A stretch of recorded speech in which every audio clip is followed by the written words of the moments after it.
Okay, this is my recap for July 29th, 2025. I took two losses today. I'll start off with what I was thinking. First things, at all-time highs, I mean, most of the time, I'm not going to try and short unless something is super obvious. And to me, even this SMT, I don't know. It's not something I'm not going out of my way to short, if that makes sense. Most of the time, I'm waiting for some sort of like 15-minute or higher high to be set in, where you know that there's going to be stops placed there, and then I'm looking to long to that. So coming into the day, which was this candle, we had 10 a.m. news, so I wasn't trading until after 10, but my original, what I was looking for, I wanted to see longs, of course, and what stood out the most to me was right at 10. Right at 10, the first thing that happened was it was these two candles. And so this one, 10 a.m., we had an SMT with the London lows, or we had an SMT with ES at the London lows. Not only that, but we also had the next candle, we had a CRT, but we didn't have the same CRT on ES. So it was pretty much a double SMT.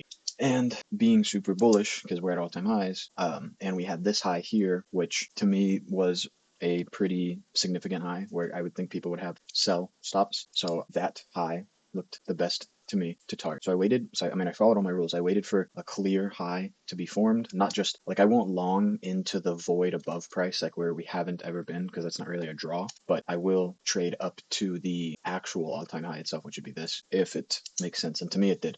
But anyways, so we had this double SMT. You go down to the 1 minute. We waited for 1 a.m. or sorry, 10 a.m. news. And the first trade I took, actually now that I'm pointing this out, first trade I took was at 10. So it was this, which was that still? Yeah, okay, never mind. Sorry, I was not, I got confused. But so still, it's the same concept. I just put it the wrong way. Anyways, so we had a double SMT, we had a CRT on NQ, and we had pretty good structure. Plus, we had a displacement. So in the moment, this was looking really clean. And this is one of those things where it immediately popped out to me, and I was like, this is a great setup. And the entry I took, the first one was here. After we closed above this 1 minute, I entered here. Stop was at the low, and I was targeting the 5 minute. Or this is a internal high or an intermediate term high because it was inside of that 5 minute gap, which I can show right here.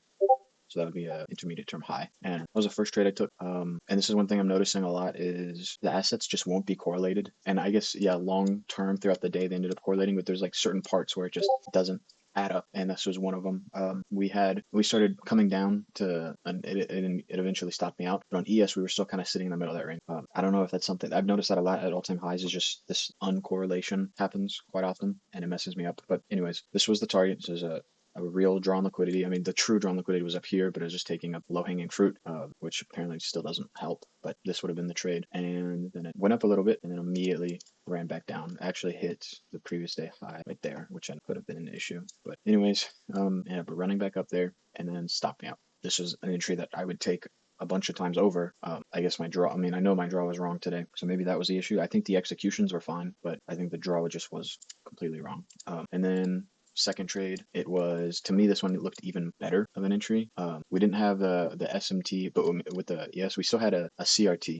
So we ended up coming back and sweeping out again, which almost always is a pretty good thing. And we even swept London low on NQ. So this was something I was also super confident in. And my entry was right here, stop at the low. And once again, I was targeting this high and it just ran me out. I think both of these entries were really good entries. I really do. I think they were both very good executions and they were very quick trades, or not trades, but they're very displacing in the moment. I know the only issue was drawn liquidity, but so those were the two trades I lost on today. I will go over what I think I could have done better. I'll do that real quick.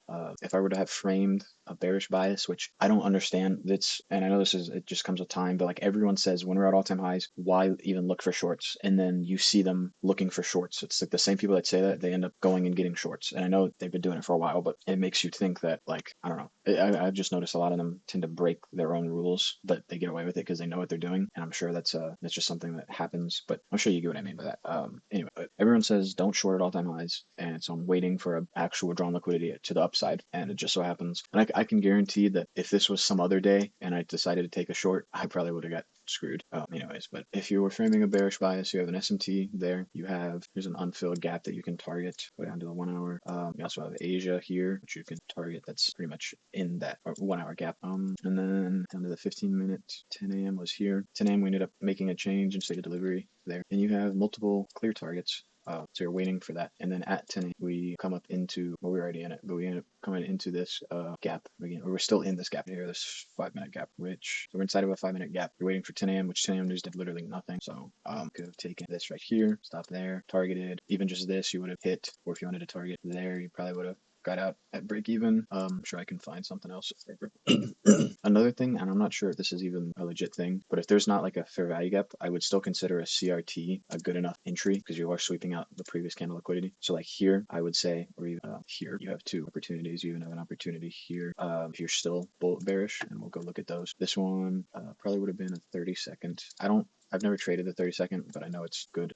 Probably should start looking, but that would have been clean. And then you have this LR, just take it there. Would have smacked that. Back to the other two up here. Gap. It's not the best entry, but I mean, you could have taken that. Probably would have went breaky after sweeping out London low. So I would try and make a better stop. I mean, something like that would probably be fine. But that's kind of cherry picking. I'm sure there might be like a 30-second there that's solid. Yeah, I just don't. I'm not super comfortable taking the 30 seconds, but you could have taken that right there. As soon as we take out this low, go breaky, or sorry, yeah, breaky, hold there. Second trade. This one I think is a lot cleaner. Technically, this would have been a CRT. This candle sweeping out that candle, and you would have seen an entry like this in there. I mean, I'd say it's kind of a valid loss, but then again, it's also we've already taken it on ES. We've already taken this low here on ES. I'm not saying you would have, and you would have taken actually. Well, yeah, you would have taken this one as well. So this one's probably not the best, but I'm not sure. That's kind of cherry picking to say that this one's not good, but this one is good. But we created equal highs. We just have other liquidity above it. So in my opinion, it doesn't look the cleanest, but it's technically there. This one to me looks a lot cleaner. But I don't know. My point is there was plenty of opportunity today. I just had the wrong draw. I still think my executions were great, but the draw wasn't there, and that always happens. I either have a good draw and bad executions, or a bad draw and good executions. But anyways, that's it. Just be back tomorrow's FOMC, so I won't be trading because I don't trade PM. But yeah, I mean, I don't know. I guess I'm happy with it, but it still feels bad, and mentally, it's not the best. Goodbye.